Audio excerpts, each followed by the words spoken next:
Hello everybody, I am Zenith and welcome back once again to the Disney debate where Cat Mac, Y2 Star, and I talk about Disney films, Disney video games, and anything else Disney related that we feel like talking about at the moment. I am joined once again by one of my fellow co-hosts, Y2 Staller. How's it going, Eric? It's going great. You're great. Everybody's great here on the debate. I went out for I think I had maybe like 5, 6, no, 7. I lost track, but it's all good now. So I'm happy St. Patrick's Day, everybody. All right, Eric, you need to go home. You're drunk. Well, it is St. Patrick's Day. It is St. Patrick's Day, and first of all, happy St. Patrick's Day, everyone. I already had a little bit of my drinking last weekend with some friends, and then this weekend I unfortunately have to work on Friday because the blizzard that happened this week. But I will be down to see Eric this weekend to have a fun watching Beauty and the Beast and possibly more booze. In any case, St. Patrick's Day has come around again and is a delightful holiday where all our Irish friends get together and drink, and even if you're not Irish, you can go out and drink and drink and drink and drink and drink and drink and drink some more. We laugh and sing and fight until the early morning light, and then throw up, pass out, wake up, and then go drinking once again. It's a fun time. It is. And regardless of how you feel about the holiday or drinking or whatever, I think St. Patrick's Day is an underrated holiday. It's a simple, fun holiday if you do it safely, and I've always had fun on St. Paddy's Day. It's a food holiday for me. Yes, it's a very big food holiday. Mm-hmm. You always have the corned beef and cabbage. Mm-hmm. That's a big Irish tradition right there. I mean, I'm stocked up on food because of a blizzard that didn't turn out as bad as they said it was going to be. But yeah, I always enjoy eating food with friends, good company. It's a good old time. In honor of the holiday, we decided to sit down and take a look at one of the few Irish films in the Disney canon. The Disney Library only has a couple. If you recall, there's a movie called Luck of the Irish. It's a Disney Channel original movie that we may be touching upon sometime in the future, but the main one that got our attention and that is referenced by a lot of people is Darby O'Gill and the Little People. And so last week, Kat and I sat down and we watched it, and I had a little bit of thoughts, and then Eric watched it. It was an experience, I can tell you that much. Eric, do you want to tell them a little bit about the movie? It's interesting.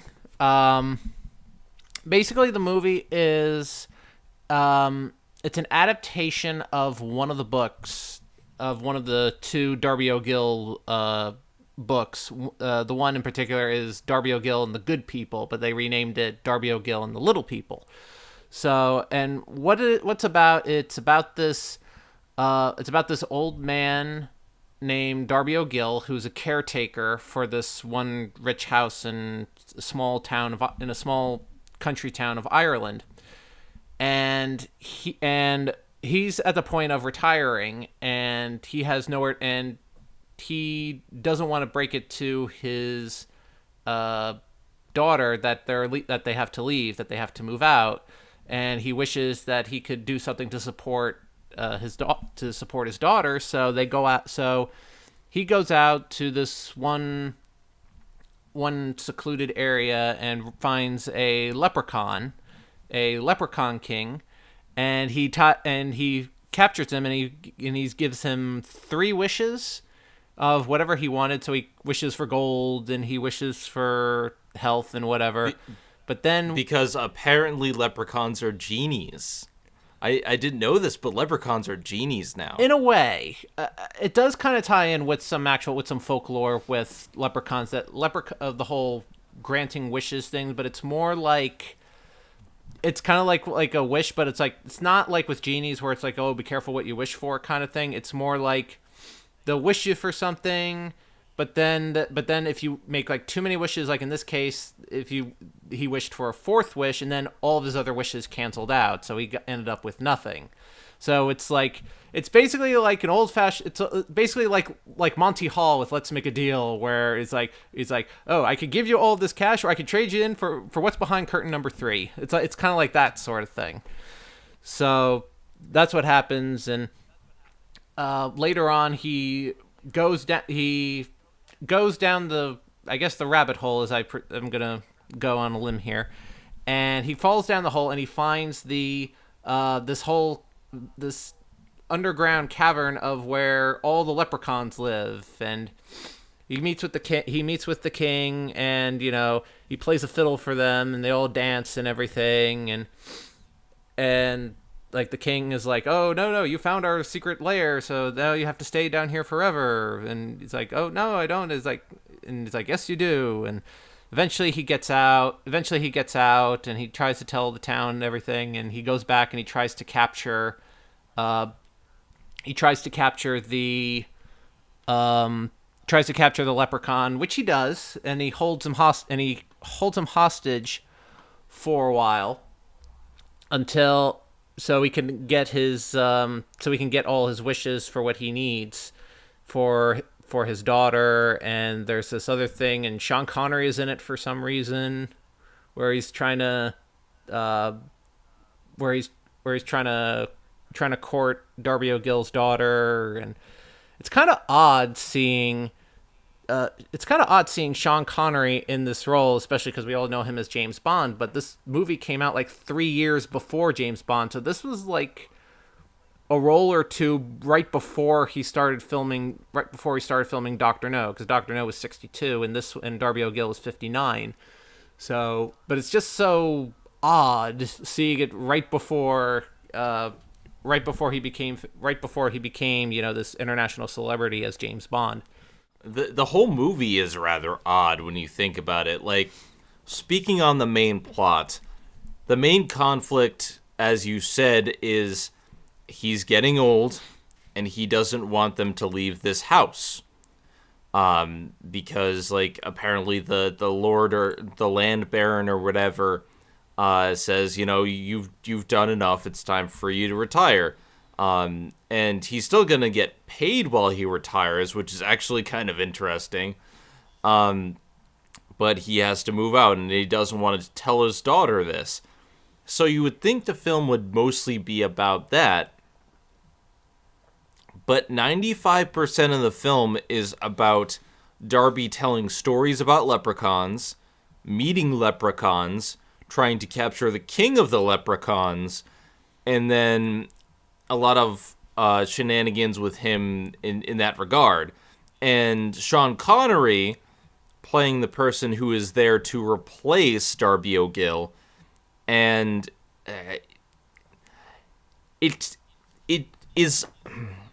odd in the fact that it has both too much going on and too little going on, but at the same time, it doesn't feel like early Disney films where there's too much where it becomes hard to follow and too little where you're bored. Let's compare this to Savage Sam for a second, because that's a perfect example of everything is happening, but nothing is happening, if you understand that, where you have all these little plot lines, but none of them matter, and ultimately it's getting from point A to point B. Here, it's kind of the opposite, where there's a central conflict that leads to a lot of subplots that don't really matter, and at the end the central conflict is resolved. But because there's so much charm in the film, it almost like it never feels boring, but I know I shouldn't like this structure. Well, I think what it is, it's maybe it's because of the film's. I think it's because of the film's charm that it kind of. I mean, it kind of works, but I think, but I think we also have to. I think we also have to point out that not just so much about Darby O'Gill, losing his job, losing his job as the caretaker, but there's also the conflict with him and the Leprechaun King, whose name is actually King Brian. And he captures King Brian to force him to give him his wishes, and whatnot, his wishes properly, so that way he can have something for his daughter, or whatever. And he does it very carefully this time around. He's a lot, making sure there's no tricks or anything like that. But there's also another side plot as well, and it doesn't King Brian mentions it a little bit, because how he's like the protector. He's sort of like also the protector of all the other magical beings that happen throughout Ireland, more particularly like the Banshee, because the Banshee comes in. And like this wailing ghost or whatever, and basically kind of scares you to death. And that's kind of ties in a little bit later, and that happens near the very end of the film, where Darby O'Gill's daughter runs up and runs to the top, and Darby O'Gill chases after her, and all of a sudden they see the Banshee, and the Banshee comes and scares his daughter, and the daughter is on the brink of death, and death is represented by this coachman with a stagecoach and horses or whatever, and ready to take her away and stuff. And Darby is like, no, take me instead, and others, There's that subplot, mm-hmm. And then there's also another subplot where Sean Connery has his own rival in the town who's trying to court Darby's daughter, and this is the guy who disbelieves in leprechauns, and he's making fun of pretty much everyone. He's a dick, and he kind of acts like Bluto throughout the film, where he just acts like an ass throughout the entire thing. Yeah. So you have 4 or 5 subplots with the main conflict of them being kicked out of this manor house. When you boil down the film, though, it's not about any of those things. It's about a battle of wits between Darby O'Gill and the King of the Leprechauns. That is 95% of what this film is. It is. And also Darby trying to go around trying to show off, you see, I did capture a leprechaun. I'm not crazy. And they look into it, and it's a little rabbit. The interesting thing here is that leprechauns during the nighttime have magical powers.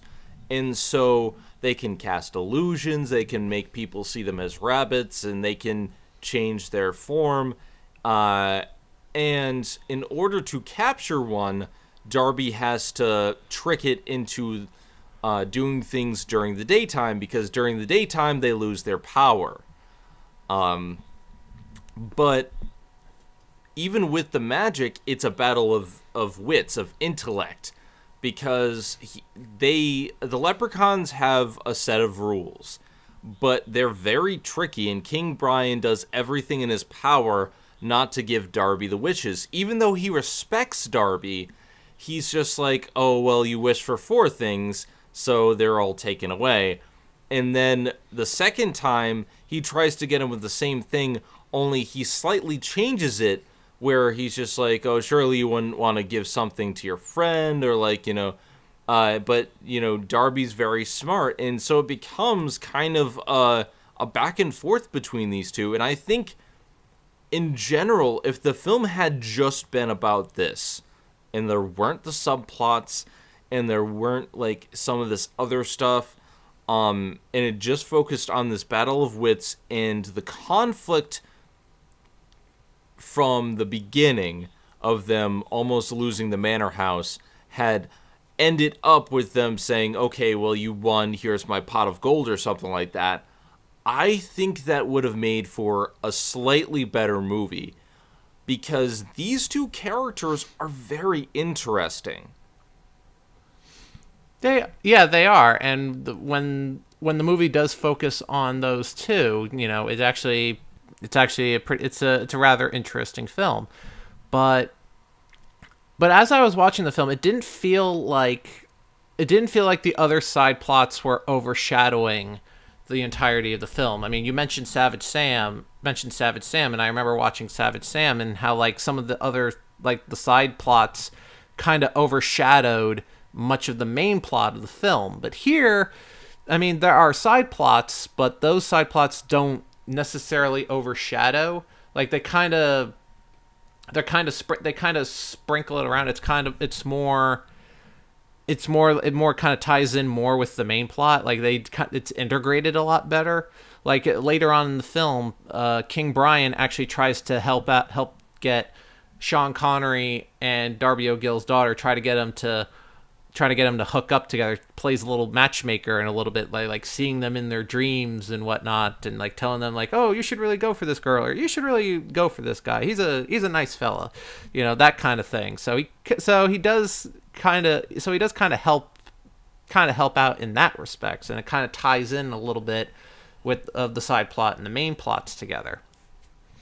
The plots do feed into each other very well, but I think what hurts it is the pacing, because it jumps around between these plots. They're not all happening. They're not all happening at the same time. They're not, happening one after another. They're just kind of in random intervals. And in parts, I do like the way they're integrated, and I do especially love the whole Banshee bit, because we've established twice that when you wish 4 wishes, everything goes away. Well, for his third wish, the second time around, he wishes to take his daughter's place in Death's carriage because the Banshee scared her to death. And what does King Brian do? He doesn't abandon his friend. He appears in the coach, and he tricks him into making a 4th wish, therefore making everything null and void while his daughter is still alive.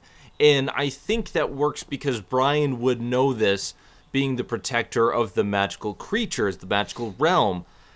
And so there's a lot of clever writing, there's a lot of clever ideas, and I don't think there's a lot of lulls in the film.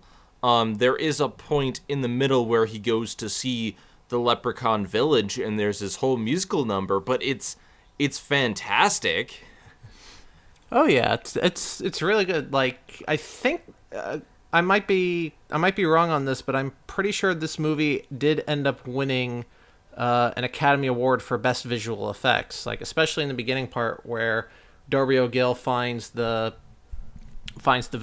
underground cavern of all the little people. It's like it's amazing how I watch films like this from like way before the integration of computers, and how what filmmakers did to, especially in post-production, in terms of trying to create different illusion effects, especially with like size and stuff. Like I still watch the original King Kong from the 30s, and it still amazes me how they were able to do like wide shots of like you have normal people walking across stage when you have this big giant stop motion thing in the background as well. Those 2-layer effects that still mesmerizes me to this day. Darby O'Gill kind of has that same kind of feel with it, but it's like I know it's probably some sort of like film integration or something like that, where like you have one shot where it's just little, where it's basically a normal person, but it's made to look like a leprechaun, and then you have the regular normal size Darby O'Gill, and how the two mesh together. It's just it's pretty cool to look at, and yeah, it's seamless. Like, yes, I've seen some things done in green screen today, but this is back before any technology. I'm not entirely sure how they did this, because they have entire shots with Darby walking around and interacting with these people. And it's seamless. There's no, like, you can't tell what's an effect and what's not. Granted, not all the effect work in the film is perfect. The effect for the Banshee is kind of a simple filter. I mean, I never thought the Banshee was very scary, but it looked interesting. And him falling down the well was a little bit... it was kind of laughable, but the effect of the leprechauns as a whole is superbly impressive. Like, this film deserved that award. This film it is groundbreaking in so many ways in terms of those visuals, and I think even if you don't care for this type of story, I think film students should watch it just to see what people could do with a small budget and barely any technology. Like, they were able to do something this interesting. Mm-hmm. The story, I mean, it has its good points and it has its bad points. I think a lot of the scenes were there just to show the interaction of the leprechauns. Especially that musical number in the middle of the film. And some of the plot points just kind of meander about, like, at the end of the musical number, the leprechauns kind of just get on horses and ride outside, and don't look back, like, it's for no reason. No, I think they run out because I think they were doing, like, some sort of, like, hunt or something or whatever. Like, they were going out. They were playing the fox hunt. Yes. They were doing something like that. They were doing that, and they were going out into the... Because it seems like like it's a routine thing for them. They just go out, and Darby's like, "Oh, wait, I can get out this way. Haha. So I can't stay in here forever." You would think they would leave someone to guard him, though, but nope, he just slips out. He almost steals all their jewels, too, but he has a hole in his pocket. There's an interesting drinking scene where he pretty much outdrinks a leprechaun, which that's Irish for you. That, you know, you are a pure-blood Irish person if you can do that. And they sing about it, too. Because they were they were singing as they were drinking. And then there's the whole stuff with Sean Connery, and there's him singing. Mm-hmm. Like, overall, when I think about the plot in general, I think the individual elements are great. I think the ideas are solid. And I think a lot of the interaction between Brian and Darby O'Gill is perfect.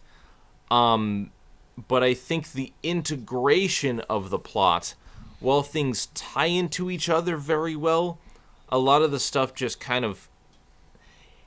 It's like being on a roller coaster that suddenly turns into something else. Like, if you're on the Tower of Terror... and all of a sudden it turns into California Screamin' after that initial drop. Like, it becomes something else. And it functionally it fits with everything around it, but it's different.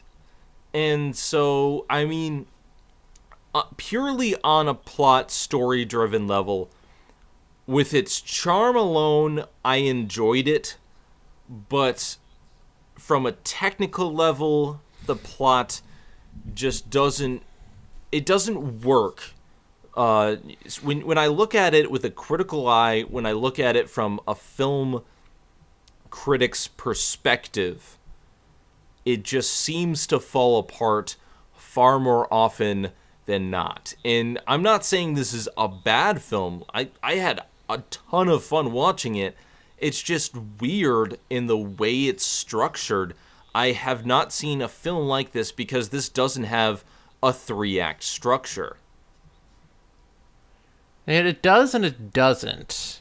It does have a 3-act structure with its different, along with the side plots having their own 3-act structure, but I guess it's more or less the pacing of the film, how it kind of jumps from one thing to the other. But it doesn't do it so quickly. It does it with just such a flow where it just meanders one into the it just flows one right into the other without without you even thinking about it. And that's not a bad thing. It's just from looking at it now, it's kind of weird. But I do have a quest. But I do wonder if this is one of those Disney movies that they're going to end up remaking somewhere down the road. If it's even worth doing. If they were to redo it, I don't want them to do a movie. Because I can see this working as a television series. It's a Disney Channel original series? Yeah, maybe, or something like a Netflix original, like Stranger Things, how that was only 8 episodes, and it had 4 different plot lines that all fed into each other, and at the end of the day, they were resolved. This kind of feels like a serial. It was meant for television, and they essentially took an anthology series and made it into one film. That's not exactly the case, because we know it's based on a book, but thinking about it the way it is, I think structurally it would have worked better as an anthology series. You don't have to take the plots apart. I just think you need more time to spread between them. And maybe that would make it more boring, because as it stands, it's not boring, it's charming, and things flow together well. It's just, again, it's odd. It's something I haven't really come across in my travels. I have not seen a film quite like this where it both has and doesn't have this structure that you expect from a film. It's both very, very good and unique, and yet very, very amateurish, but not at the same time. It's very hard to describe, because I can tell there's a lot of heart and passion and intelligence put behind this film. Filmmaking intelligence. But at the same time, I've never seen something work like this, and I'm not sure if it does work, even though I like this film. Well, if I can compare this to another Disney film, the original animated Jungle Book, where it sort of had a main plot where it was Mowgli trying to get back to the Man Village, but at the same time there's all these other side plots that are just kind of meandering into it, but with musical numbers sprinkled throughout. So and people have liked the original animated stuff, but it's not really that true to the book. But then, of course, up until recently, when we had the live action remake of the Jungle Book, which is actually not the first time that Disney has remade the Jungle Book into a live action movie, but the same kind of thing could happen with Darby O'Gill. But now I'm imagining it as a Disney Channel original series. I'm just thinking, how is this going to be different from all the other supernatural, over the top, live action shows that they've done recently? Like they've done like I mean there's over the years they've done like Wizards of Waverly Plays, and I think there's one right now that involves like a ghost family like haunting stuff with like ghost powers, and I'm just like, okay, how can this be? I mean there's a lot of like magical / supernatural stuff with these live action Disney Channel shows, so I'm like, how is this going to be any different from all those other shows? I mean, they could do it as maybe as a Disney Channel original movie, like a 90-minute like a 90-minute movie, and they just focus on like one story and maybe do it like and maybe do more like somewhere down the road, like something like that. But I guess that's the only way you could do it, because I don't think with this type of film they could do like a re-release, like a release of it, remake of it, just like, as is, just like a straight up live action remake in theaters, because I don't think there would be a big enough draw for it. Not only that, but I think some of the effects might look worse nowadays. Yeah. Hence why the Disney Channel original TV movie. I mean, it could end up being something like Maleficent being bad if they were to redo it. I'm not sure. You're suggesting King Brian be evil? Well, he isn't. To be fair, both of the main characters are dicks. Darby O'Gill himself is a con man. He's basically trying to capture the leprechauns, get riches, long life, and health and everything, and get out of there. That's his main goal. And even when he learns that he's losing the house, his main goal is pretty much money. He does offer it for his friends and whatnot, but at the end of the day, he's in it for his daughter and himself. And then King Brian is also kind of a dick, because he knows this guy is looking out for the leprechauns. I mean, he lists all these things that he does, like he tells stories, and he gets people to be careful where they throw their wash water and all this stuff for the leprechauns, which he knows this guy is doing him a service, and yet he still does not give him any wishes or like just try to help him out, because if the king really wanted, he could have helped Darby at least get back his manor house. Just keep it, put a spell so that he has his youth again, or allow him to have a place of his own. Like, he has the power to do this. And what does he do is he just says, you can come live with the leprechauns, screw your daughter. I know, really. It's like no, you could come. It's like, no, you could come live with us, and have riches beyond your wildest dreams. And but you kind can't of like spend it. Yeah, really, because you can't leave. So both their main characters are dicks, but they're so lovable, and they're so enjoyable interacting with each other that it doesn't really grow old. Like, I could see these characters interacting for much longer than the runtime of this film. And I think a lot of it goes to, they're dicks, yes, but they're not complete assholes. They have their moral points, and when things get actually serious, when a serious problem does arise, they stop being dicks and they help people out.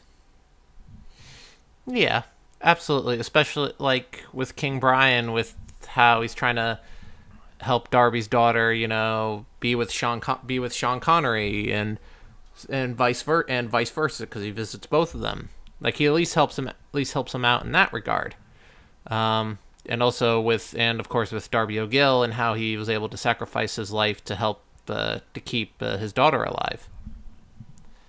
And even Sean Connery's character, because Sean Connery isn't in the film that much. he appears to take over the manor house as the new groundskeeper. Just to make sure that, poachers don't get the wild animals and this and that and the other thing.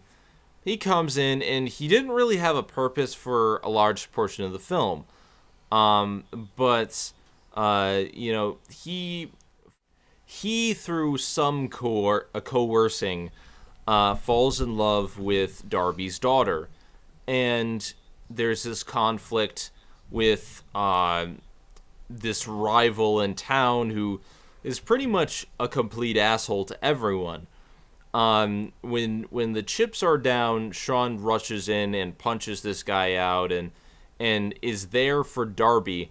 But even when he's not, even when he's not in a pinch, like he sees Darby acting suspicious, but he doesn't treat him like a criminal.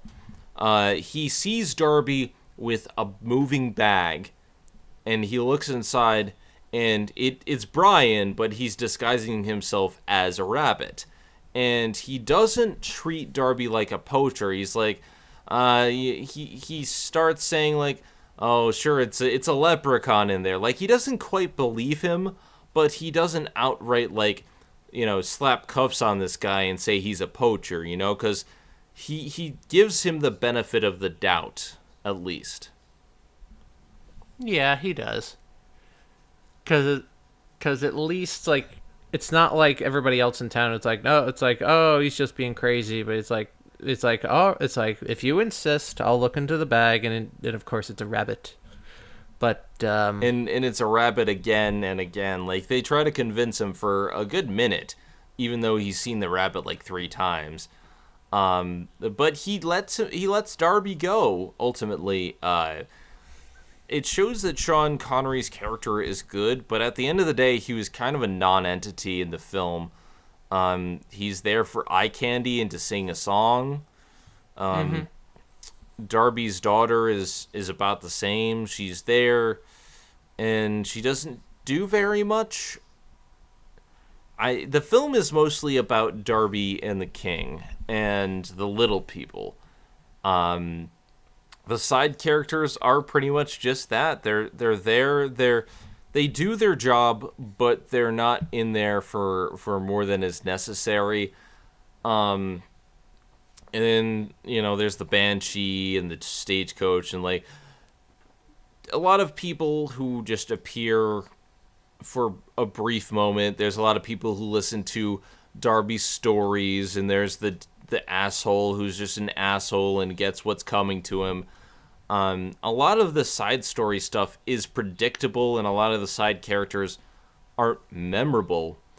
But even with that, the 2 lead characters carry this film, and Sean Connery's singing is pretty nice. Yeah, it is pretty nice. He actually does. It's funny because he actually does sing again in Dr. No. He sings Underneath the Mango Tree, but this is prior to that. I guess we should discuss the songs of the film. The song that Sean Connery sings is "She Is My Dear, My Darling Dear," and he's a good singer. Poorly dubbed, but a good singer. Keep in mind with a lot of the way they recorded, like especially with the way they recorded musicals back in the 40s and the 50s, where they'll record the song, like, and they still do today, where they record the singing in a studio. They'll record the singing in the studio, and then they will lip sync to their syncing when they're filming it. Like, they'll record all the music, they'll do all the singing in advance, and then they'll just mouth the singing when they actually film it. So I could see why you say like the dubbing is a little bit off, but that's kind of the way it was back in the day. It's not too bad now, because we've gotten better over decades of producing stuff like this, but I thought it was okay. Yeah. Sean Connery does a good job with it. Darby's daughter is okay. She just doesn't have a powerful voice.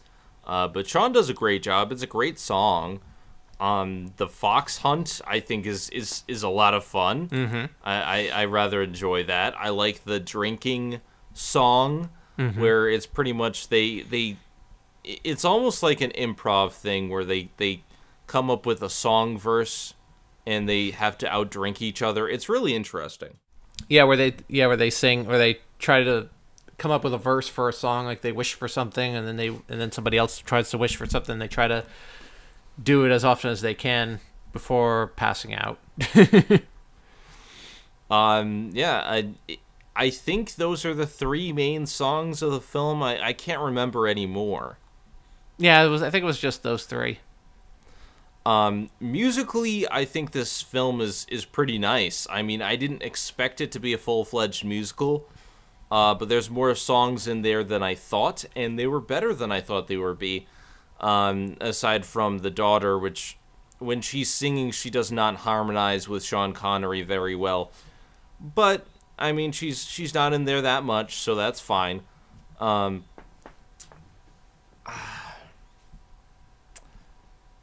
The thing with Darby O'Gill, overall, is that it's one of the hardest films I have ever had to criticize, because one part of me knows that a lot of this on today's level would not work, should not work. A lot of this is stuff that we would tear apart lesser films for some of the stuff that they do. And the fact that there really isn't a narrative flow or any central structure. There's so much going on, and all these plot lines, and a lot of diversions into silly little things. Like, it is almost the exact opposite of Mary Poppins in its structure. But despite all of this, I still had such a fun time watching it. And it's still weird. I still found myself like laughing at things, and I still found some scenes very odd, but like technically it's both amazing and not at the same time. We already said about visuals, we already said about like music and stuff like that.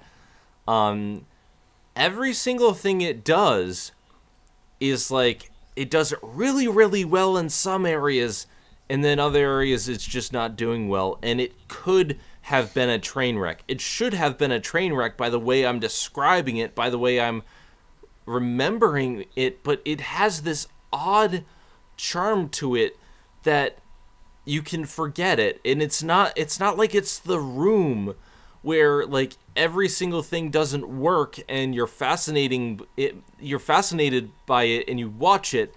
But like, I can't sit down and watch The Room without riff tracks. This film, I still want to watch it a couple more times. I mean, what do you think, Eric? It is a weird movie. Like I thought going into this, like, it was a movie about Darby O'Gill, and he goes on some sort of like fantastic quest with leprechauns. But then when I saw the rest of them, like, oh, it's more like one of those like fish out of water stories where like you have the leprechaun taking him out of his home, and he's trapped in the real world, and it's like, and Darby's all going around like, haha, I got myself a leprechaun, and now I'm gonna get all my wishes are gonna come true, and there's a bunch of other stuff going around, and it's I mean, it is an interesting film. It's not a bad film. It's just this mix of just a little bit of everything. Yeah, if they were to do this, if they were to do this today, like some of the stuff structurally probably wouldn't flow very well. But like I said, I feel like a part of me feels like somewhere down the road, Disney is probably going to redo this, and I wouldn't be. And I think what you were mentioning about it being having it for television instead of for movies, I think would probably do better, simply because of how meandering the film is in like with all the different like side plots and stuff, and just the fact that I don't think there's like a die-hard really big demand for Darby O'Gill. I mean, it's probably one of those things that'll probably get somewhere down the line. Somewhere. This is one of the first films that I've really been unsure of in terms of my final verdict. I would give it a tentative recommendation. I think it should be watched, but I don't know if you're going to like it or not. So, if you're a Disney fan, you should see it regardless. And if you're interested in film as a medium, if you're like a critic or a filmmaker, I would watch it just for the effect work, the visual effects with the little people themselves. But keep a grain of salt on hand, and keep at the back of your mind that this film is very different. With that being said, next time we are going to be talking about Third Man on the Mountain, which I assume is about mountain climbing. I've seen maybe 10 seconds of what goes on in the film, because I just, I checked the file just to make sure it was okay. And there's a lot of mountains, a lot of climbing. I don't know much more than that. So we'll go into that and see if that actually, works. I don't know. I've never heard of this film before. But hopefully the next film will be a little bit less weird. Hopefully it'll be interesting. We'll have to wait and see. With all of that being said, I am Zenith Rule. I'm Y2 Staller. And we're going to go out for drinks, and I'm going to see if I can figure out if I like this movie or not. This may take a while. See you guys next time. And just remember, folks, if you encounter leprechauns in your travels, only go after 3 wishes and never say the words "I wish" ever again in your entire life. Thank you for watching The Media Meltdown. Don't forget to like, comment, and subscribe for more awesome videos.